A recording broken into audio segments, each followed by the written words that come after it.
Tapos na ang missile strike ng Israel. Ngayon matinding ganti ang ginagawa ng Iran. Pangalawang araw na rin simula noong naglunsad ng missile strike ang Iran laban sa Israel. Daang-daang missile ang tinatayang pinapakawalan oras-oras. Aabot na yan sa 1,000. Panglimang wave na rin kasi to ng pag-atake ng Iran. בשעה האחרונה שוגרו שני מטחים של טילי קרקע מאיראן לכיוון שטח מדינת ישראל.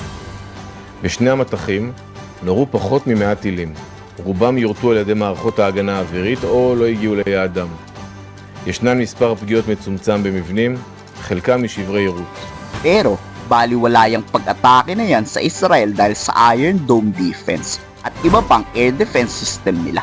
May mga nakakalusot man na missile pero hindi yan alintana ng IDF. Hindi naman kasi sa mga key major facilities nila to sumasabog eh. Ito ang video kung saan tumatama ang ganti ng Iran. Puro kabahayan nga ang tinatamaan. Walang mapasabog na military base. Ibig sabihin, failed ang ganti ng Iran. Samantalang yung precise strike ng Israel, tignan nyo kung ano ang mga napasabugan.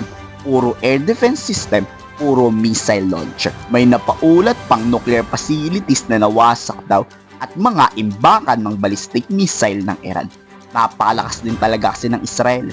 Tapos nagbabala pa sa Israeli Prime Minister Netanyahu na lalala pa daw ang digmaang ito at nakahanda na dyan ang Israel.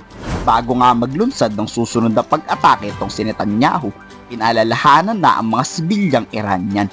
Lumikas kayo kung malapit kayo sa military base dahil papasabugin namin lahat yan. Proud people of Iran, we're in the midst of one of the greatest military operations in history, Operation Rising Lion. The Islamic regime, which has oppressed you for nearly 50 years, threatens to destroy my country, the State of Israel. And as we achieve our objectives, we're also clearing the path for you to achieve your objective, which is freedom. 24 hours, we've taken out top military commanders, senior nuclear scientists, the Islamic regime's most significant enrichment facility, and a large portion of its ballistic missile arsenal.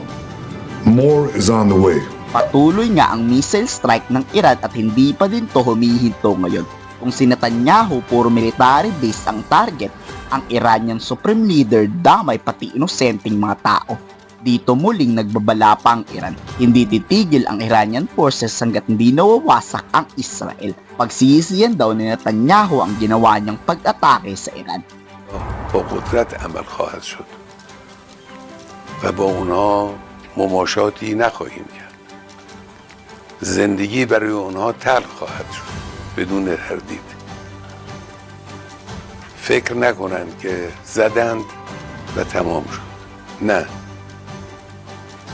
کار رو اونها شروع کردند و جنگ به راه انداختند. Ang nakakatakot lang sa gerang ito, parehong nuclear power country ang Iran at Israel. Kayo, sa tingin nyo ba gagamitin nila ang kanilang mga missile system? Komento sa baba ng nasa loobin.